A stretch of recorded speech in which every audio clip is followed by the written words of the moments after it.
Well, hey, Eastview family. It's good to be with you. Thank you very much. It honestly is a real honor to be able to be with you both this week and next, which honestly is a great deal of courage on your part. That's like, that's like agreeing to a second date before you know how the first is going to go. So I drove over early this morning, and as was mentioned, I get to serve at a great church in Indianapolis, Traders Point Christian Church, which we see ourselves as a sister church to Eastview.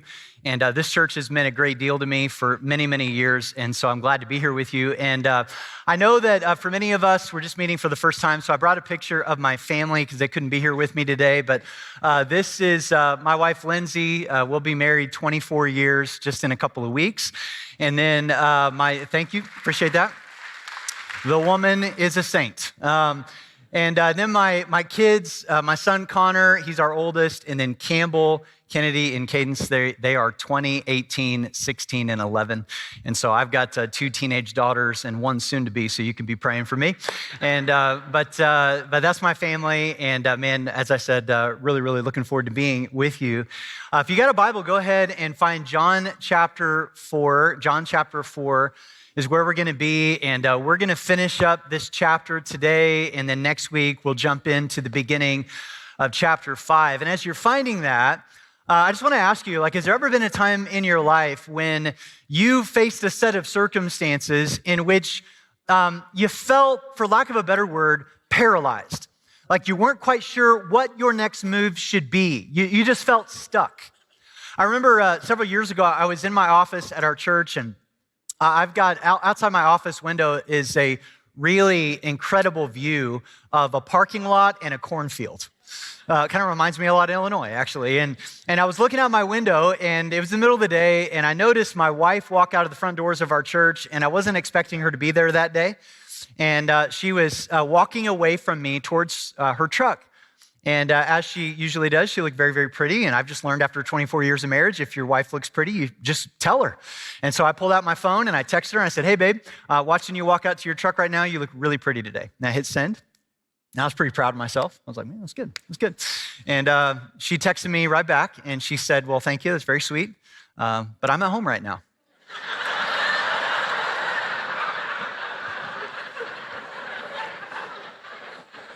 You just had one of those moments where time just slows way down. And you're like, I don't know what to do next. I don't know what to say next. Now, thankfully, she didn't kind of keep me in that moment very long. I saw the little bubbles pop back up, on my phone. And she texted me back one word: "Gotcha." And, she knows where my office is. She drove by real slow. She rolled the window down. She kind of did one of those little things. Now, I'm just guessing that you know what I'm talking about. Like if there's ever been a moment in your life where you felt stuck, you weren't quite sure what to do next, what to say next, and you were sort of paralyzed in that moment. Now, we're going to find in our text today and next week two individuals that felt stuck, that felt somewhat paralyzed, and what was in front of them, what was keeping them paralyzed was this matter of belief.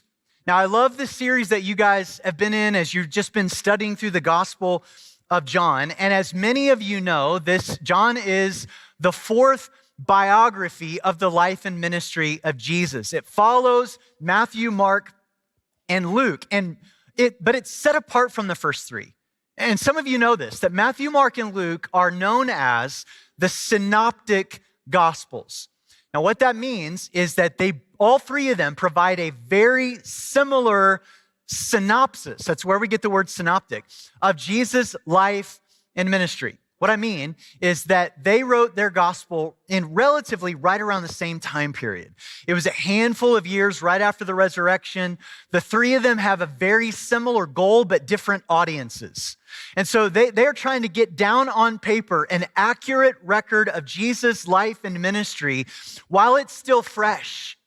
And they are providing multiple perspectives on Jesus' life and ministry. And I love the fact that our Bibles include 4 different perspectives of it because it just gives us kind of a full range 3D image of Jesus' life and ministry. It's kind of like if You and two of your friends or three of your friends go to see a movie, and then afterwards you get together with another group of friends to tell them about the movie. You're all gonna likely point out different aspects of the film. And it doesn't mean you're contradicting each other, it means you're actually giving a full description. When my wife and I watch movies together, she notices things differently than what I notice. My wife she loves classic movies. She's more of like a Breakfast at Tiffany's kind of a girl, and I'm kind of more of a John Wick kind of a guy. And so we just notice different things about movies. And this is what we find when we come to the 4 biographies of Jesus' life and ministry. Matthew, Mark, and Luke, they write it in a very similar time period. John writes his gospel much, much later, somewhere around 70 to 100 AD, near the end of his life. And I point that out because John has seen a lot of life by the time he writes his gospel. He's an older man. He's a bit of a sage. He's actually been through a lot, and he's seen the culture change.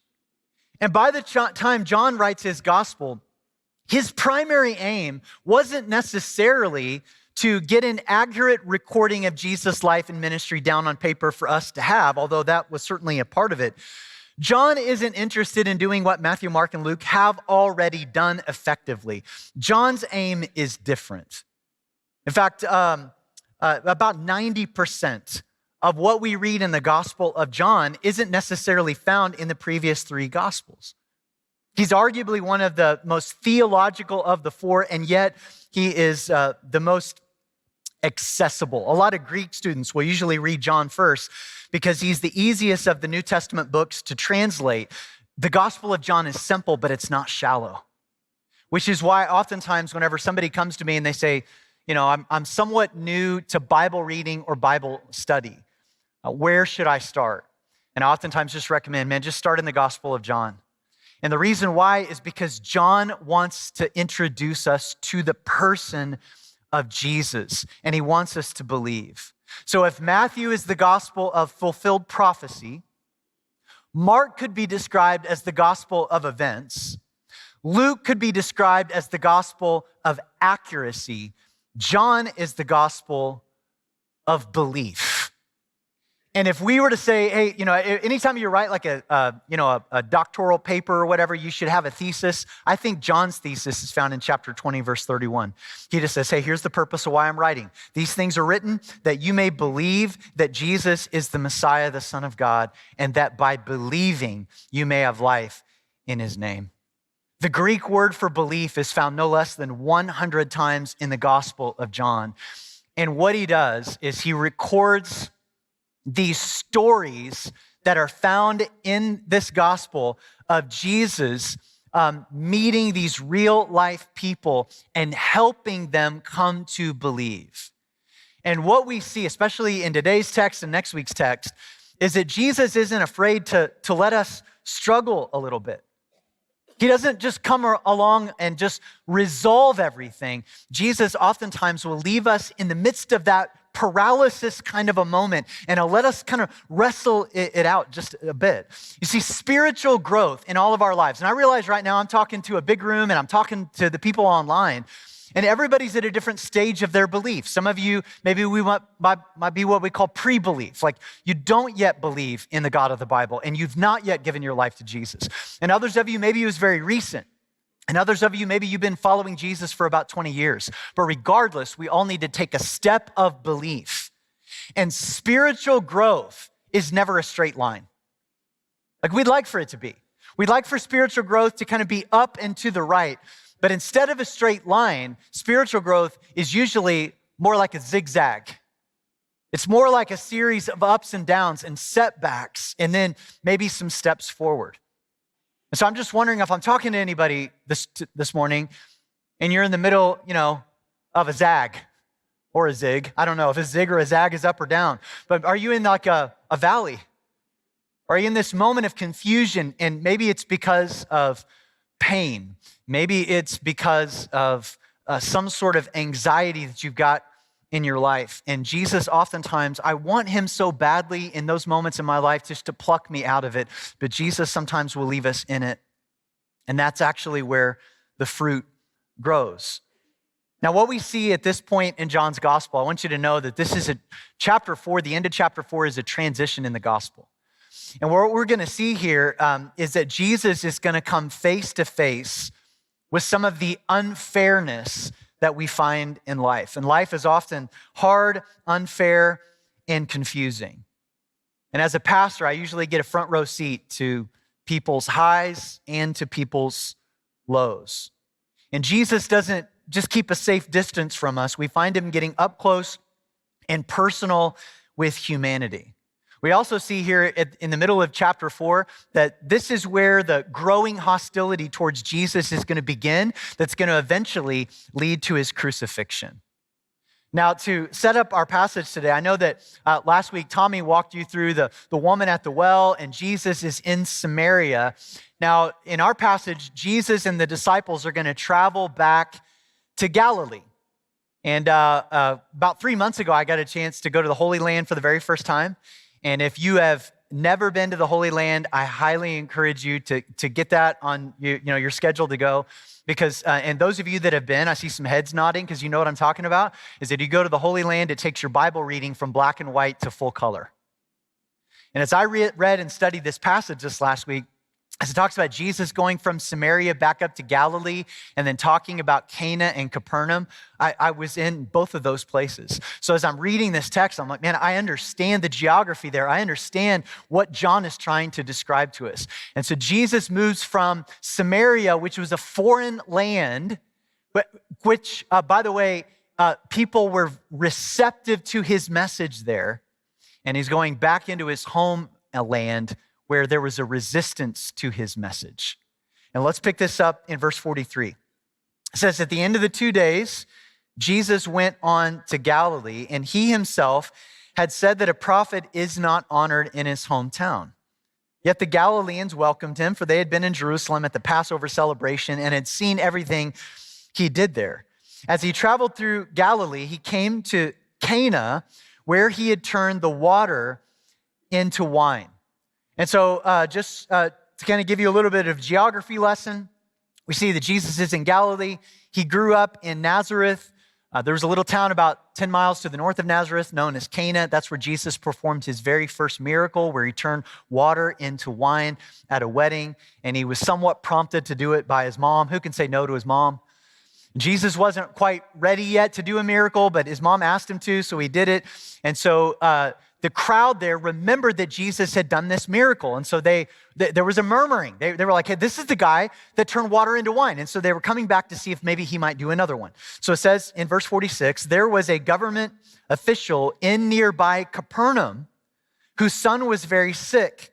And when he had heard that Jesus had come from Judea to Galilee, he went and begged Jesus to come to Capernaum to heal his son who was about to die. Now, this government official that is mentioned here is never really specifically identified. Like, we don't know a lot about this guy, but the way that John refers to him, it is likely that he was an official in Herod's court, which meant a couple of things. It meant that he was a man of great influence and wealth and power. And since he was a Jewish official, I'm just guessing that he had already been a part of a couple of meetings in which the name of Jesus had gotten brought up. And they were talking about this guy who had done a miracle. They were talking about this guy who was doing this teaching and the threat that it would have been to them, and maybe even the talks of what they might do to get rid of him. It's very possible that he had been a part of some meetings to hear about this man named Jesus, and quite possibly he would have been a little bit skeptical of him as well. But here's what changes things. He has a son who gets sick. He has a son who is so sick that it says that he's about to die. And given the fact that this man had some wealth and some influence, I bet you that he had already taken his son to see some of the best doctors that Galilee had to offer, and none of it would work. And yet this made him laser focused on the fact that he was going to travel 20 to 25 miles from Capernaum to Cana. Doesn't seem like a big deal to us. Hop in your truck. You know, I drove like 144 miles this morning. No big deal. You're able to get there in enough time, but a 20 to 25 mile trip in those days would have taken a while. He would have gone out of his way. And what changed things was the fact that he had a little boy who was dying. And I don't have to tell you guys, we live in a really hurting, broken world. And the problem of pain isn't for the scope of this message, but it is a problem as we try to reconcile a belief in a good God. And maybe some of you are in the midst of something like that right now, and it brings up some questions. It brings up a crisis of faith.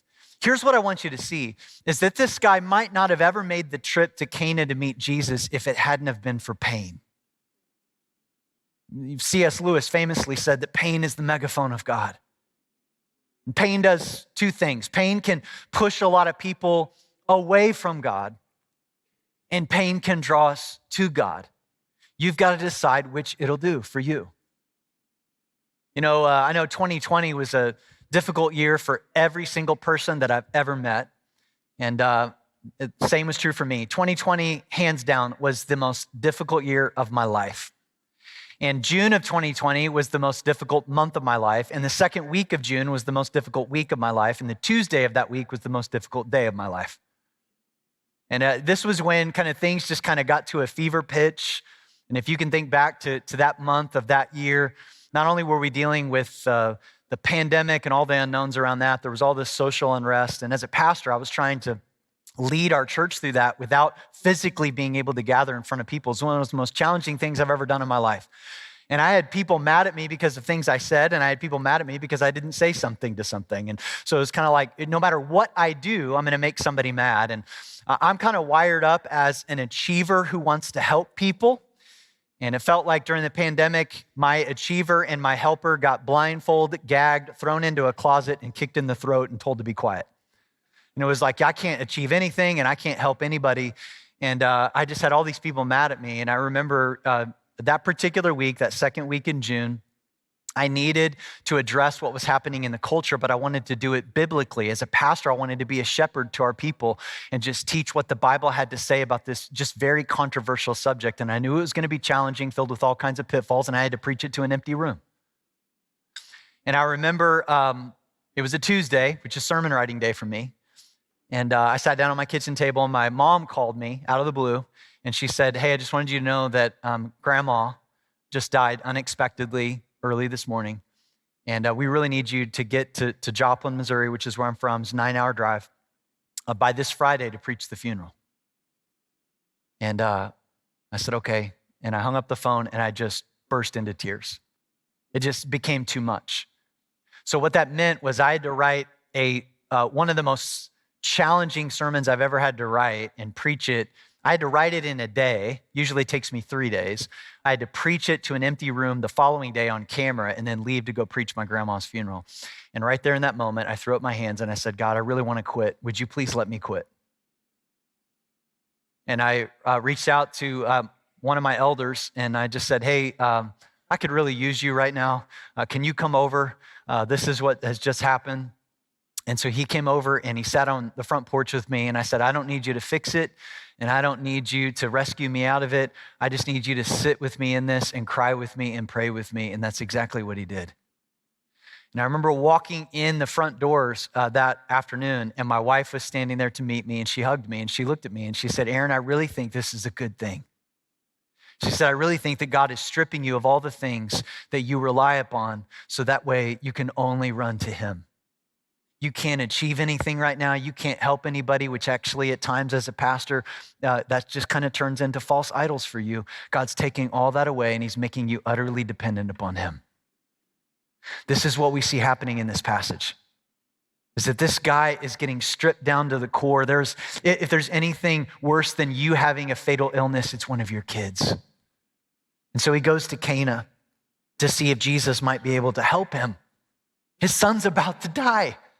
Now, before we read the next verse, and some of you already read ahead, but before we read the next verse, just imagine if you're in Jesus' sandals, how you might respond, especially to those of you who are a bit pastoral. You lead a small group. I mean, there's a ton of ways we could respond. "Oh man, I'm so sorry.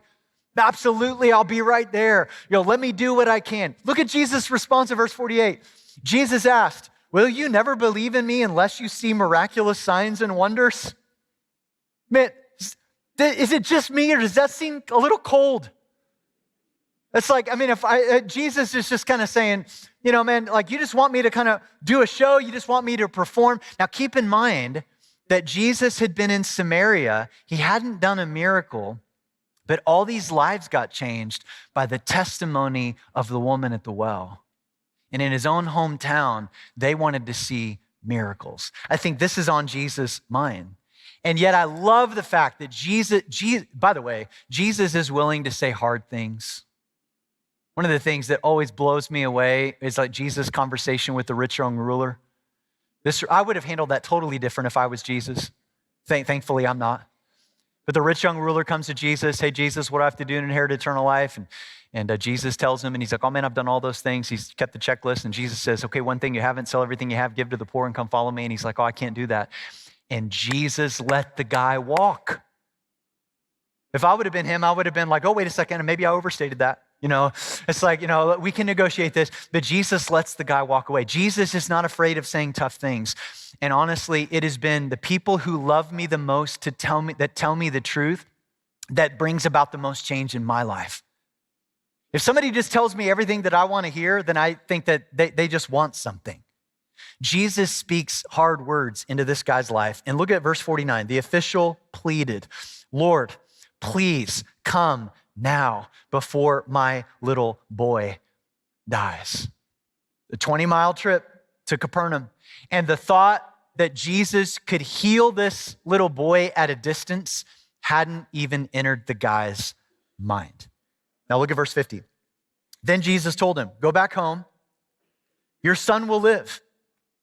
Now what happens next is the miracle. Like there's the miracle of Jesus healing the boy. I think that there's the miracle before the miracle. And it's found here at the end of verse 50. The man believed what Jesus said. That's a miracle. The man believed what Jesus said and he started home. That took a great amount of faith. Because for us, this is a 30-minute car drive. If he gets home and his boy isn't healed, he can turn right around and he can go back. But for him, this is a walk or it's a donkey ride. It's going to be the next day before he gets home. And by that time, if the son isn't healed, then it would be too late. This is an act of faith on his part. And I think this is what Jesus honored. Now look at verse 51. We'll finish out the passage.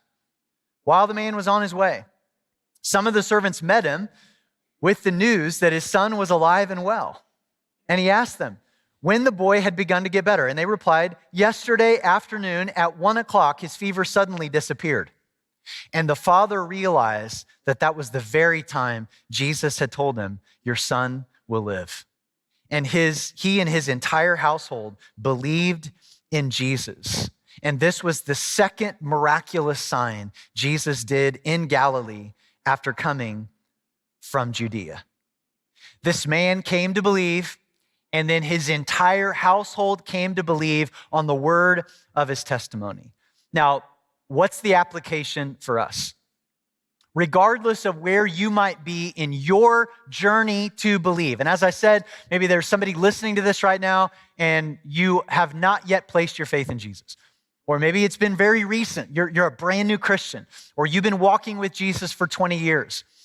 In your journey to believe, when you get stuck by whatever it is that causes us to get stuck, when you feel plateaued, when you feel like a sense of spiritual paralysis, how do you move beyond it? And there is no one size fits all to this, but we do see principles at play in all of our journeys to believe. And I see it in this royal official's life as well. And I'm going to walk through the three that I see. The first two I'm going to cover really quickly, and then I'm going to camp out on the third one, and I'll put them up one by one on the screen behind me, but let me just kind of give them to you all at once. Here's what I normally see in all of our lives when we get unstuck, is that we begin to question our questions. We have some sort of a crisis that kind of brings everything to the forefront, and then we have an encounter with Jesus. I see that in almost everybody's journey to believe in some form or another. So first of all, our questions get questioned. Now, faith implies doubt. Like without doubt, you don't have faith. So I think oftentimes we think that, well, if somebody has faith, then they just have something I don't have. They must not have any doubts or any questions, and that's simply not true. We have doubts and we have questions, and then we meet it with faith. And there are maybe a lot of really good questions that you might have on your mind, and these questions are maybe keeping you from coming to faith in Jesus or growing in your faith in Jesus. And almost always, if we're going to get over that hump, we've got to kind of back the train up, and we've got to be willing to question our questions. And I think that this royal official had some questions. I think that he quite possibly had been hearing murmurings about this man named Jesus, and he was wondering, who in the world does this guy think he is? And what are we going to do about this guy? And then his son gets sick, and so he begins to question his questions. And many of us come to God maybe with a predetermined set of opinions, perspectives, and biases. And the question is am I willing to challenge those things? And if we are not, then here's our only two options. You can just completely dismiss or disregard God. And I would say statistically, very, very few of us pick that option. Statistically, there are very, very few pure atheists out there. The other option, and this is much more popular even among a lot of Christians, is that we don't dismiss God, we just simply reshape him. We reshape him to fit how we want to see the world. And so here's just what I want to ask you. Right now, if you're at a crisis of belief, right now, if you feel stuck in your faith, right now, if you've got questions you don't have answers to, would you be willing to question your questions? Here's another way of saying it. Am I willing to doubt my doubts? Am I willing to doubt my doubts? Now, here's the second step, is that all of this journey to believe, it gets heightened through crisis. And I won't spend a lot of time on this, but I just simply want to say a crisis, a desert season, an experience of pain, or a valley. Most often, those are the things that can be catalysts towards moving us towards Jesus if we're willing. And this man was in a crisis, and these questions get heightened in his life. And then here's the third thing. It gets sealed with an encounter. This guy's life does not change until he encounters Jesus. And John's gospel is filled with all of these stories of encounters. And one of the things that I love about John is that both in his gospel and in his epistles towards the end of the New Testament, you never once hear John saying that he believes that Christianity is true because it's a superior way to live, or because we have a better belief system than all the other belief systems in the world. He says, no, we believe all of this because we spent time with Jesus. We saw him. We interacted with him. We heard him teach. We saw him do miracles. And ultimately, we saw him walk out of a grave. That's why we think that this is the best way to live. It's kind of like, John saying, hey, man, guys, believe this because we've actually been up close and personal with the person of Jesus.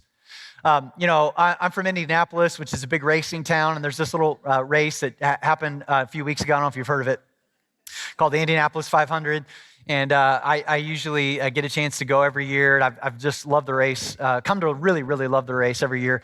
And last year I had a real treat. I got to go down to the track 2 days before and go out in a two-seater Indy car around the track at nearly 200 miles an hour. And my driver was this short little Italian guy named Mario Andretti. And now here's the thing now for those of you that are like, have no clue what I'm talking about, you're not a race person, Mario Andretti, is pretty good. And he's been around for a long time. Now, here's the thing. I could come to you and I could say, hey, Mario Andretti is one of the best race car drivers of all time. And you might challenge that and go, well, how do you know? I could go, well, Wikipedia it, Google it, go back and read the articles or watch some of the clips from some of the races that he raced decades ago. Or I could say, I've been in the car with him, which was a little frightening, by the way, because the dude's in his 80s, all right? So it's just like, we need a health check here before you're going to do this. But he did great. And this is kind of what John's driving at. John's like, hey guys, don't believe any of this just because, it's written or because we say so or because this is a good system of belief. He's saying we've been with him, which is why Christianity is not just a set of truth propositions. It includes them, but it's not just a set of truth propositions. Christianity is an event. It's the resurrection. Paul says just as much. He goes, hey, if Jesus didn't walk out of a grave, then all of this is nonsense. And the apostles never drew their authority from the fact that they thought this was the best explanation of the world, but they said, we have been a witness to Jesus' power. So if you find yourself stuck, here's what you should pursue. Not necessarily answers to your questions, although that can be important. Pursue an encounter. Pursue an encounter with Jesus and see what that might do to change you. One of my favorite examples of this, and you guys are going to get to this passage here in several weeks, but it's found in John chapter 9. And in John chapter 9, we see that there is a Jewish man who is born blind, and the Jews saw that as a sign of God's judgment upon his life. But Jesus didn't. Jesus heals the guy. And the religious leaders are so miffed at this that they actually have the nerve to go to the guy that's been healed of his blindness, and they say, you can't be healed because the guy that healed you is a sinful man who teaches false things. And I love the guy's response.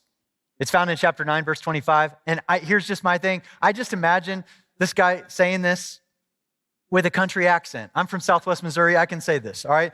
He says, well, I don't know whether he is a sinner, but I know this. I was blind. Now I can see, right? It's just like so. He says, man, I don't know what you guys are talking about. What I know is that a second ago I couldn't see, and now I can. What's he talking about? He's talking about an encounter. And this is one of my favorite definitions of faith. My favorite definition is when the unexplainable meets the undeniable. When the unexplainable meets the undeniable. I've been a pastor now for about 30 years. I know I don't look it. I started when I was 12, kind of a prodigy kind of a thing. And I have met so many people that what keeps them from, they say, if I can just have all these questions answered, then I'll put my trust in Jesus. And I would never ever say that your questions are unimportant, and I would never say that there aren't good answers to those questions. I will say that what Jesus desires is that you would come to him first so that he can help you answer the questions. Because the questions get answered not so much in a response, but in a journey to believe. So what happens is we begin to doubt our doubts. We question our questions. It all gets heightened usually through a crisis that leads us to an encounter with Jesus, and an encounter with Jesus can change anyone. I'll never forget years ago, it was a regular Sunday morning, and I was preaching. I was about 20 minutes into my message, and I couldn't help but notice that right in front of me, a man walked in through the back doors into the auditorium and sat down on the back row. And I immediately noticed him because he was a very large, intimidating looking guy.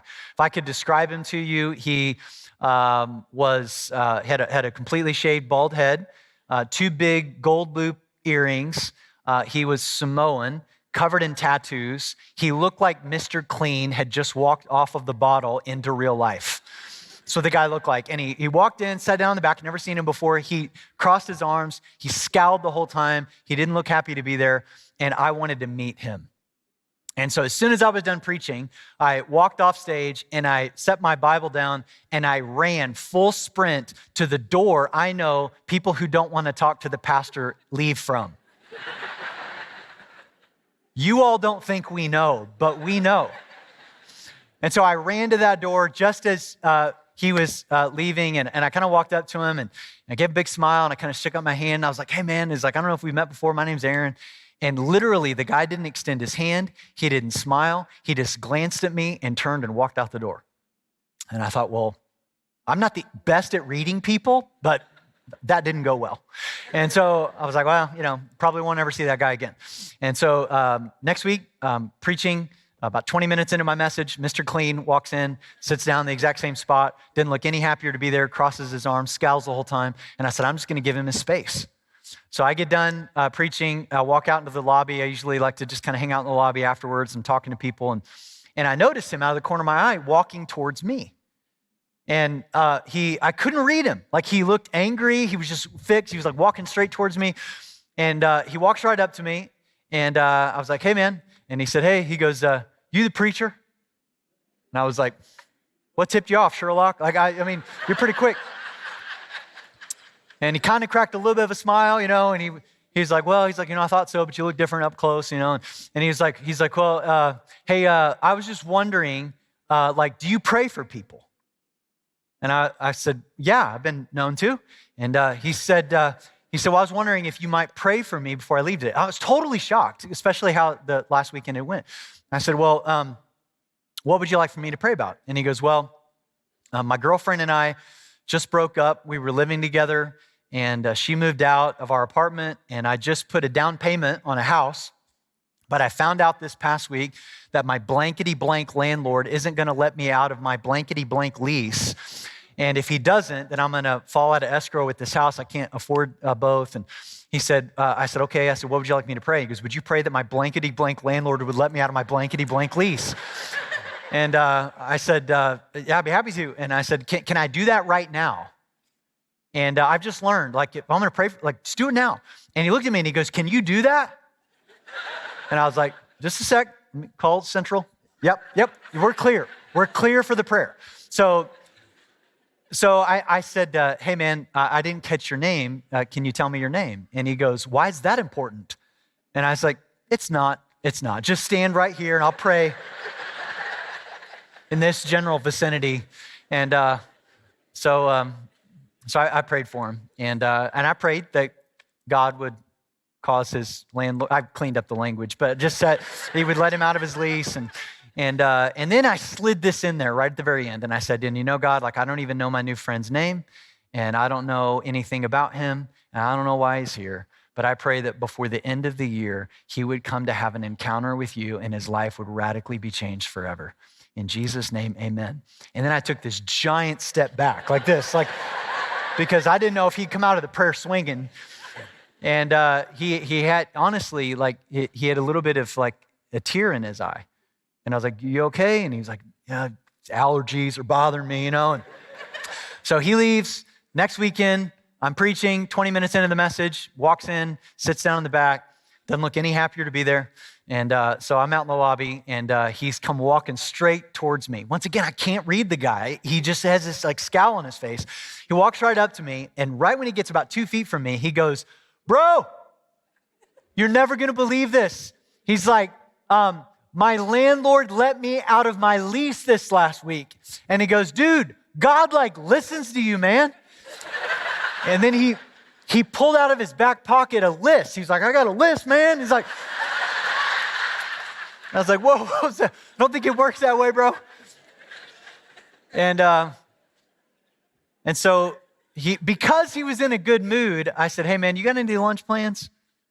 And he's like, no. And I said, you want to go to lunch with us? He's like, sure. And so we're at lunch, and from that lunch meeting, I invited him over to our house for a meal. And he came over to our house for a meal later that week. And I remember sitting around the table. My wife had just met him, and we were sitting around the table, and he's telling us his story. He grew up in Hawaii, abusive home. He joined the Air Force as soon as he was old enough just to get out of that environment. He'd been in and out of jail through most of his life. He had a 20-year-old daughter back in Hawaii that he didn't get to see very often. And he said, I've been in and out of a lot of relationships. And the last relationship I was with this girlfriend, and she broke up with me. And I'm just at this place in my life where, what am I doing with my life, and where should I go? And he's like, I've got this Catholic background, but God's never really been all that real to me. And he said, I got this invitation to go to an Easter service, but I chickened out on Easter. And so I came 2 weeks after Easter, and that's how I got here. And I said, I finally learned his name, told me his name is Eli. And I said, hey, Eli, this Sunday, can you show up early to church? Because I got something I need you to do. And so he showed up early, and we just had him picking up chairs and tables and moving stuff around. And I was just making up jobs just to get him there to rub shoulders with us. And he did that, and he would show up early. He would stay late. He would come to these men's events that we would do. He went on hiking trips with us, and we were just hanging out, building relationships with him. And I will never forget the day. It was on a Wednesday. He just showed up at my office out of the blue, and he walked in, and he sat down in front of me, and he just plopped down, and he looked at me, and he said, tell me, what do I have to do? And I said, what do you mean? And he goes, man, I've been showing up at this place for the last 6 months, and I've been hanging out with you guys, and I've just been noticing there's nothing special about you guys. You guys are just regular, ordinary, broken, inconsistent people, but there's something different about you.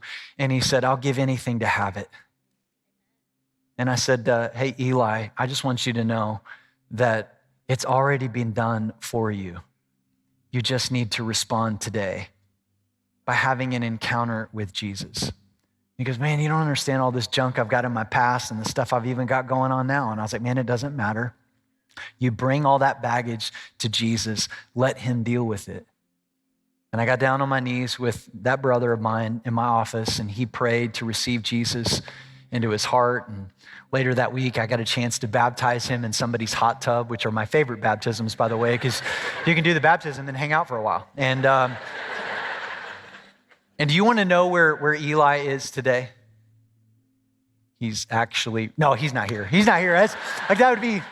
That would be so cool if he was. No, actually, Eli has this ministry to street kids, young boys who come out of abusive situations. And he is one of the most joyful people that I've ever been around in my life. And it's not because his life has been perfect. It's been far from it. There has been more pain that he has experienced than most people should. Are you willing to doubt your doubts?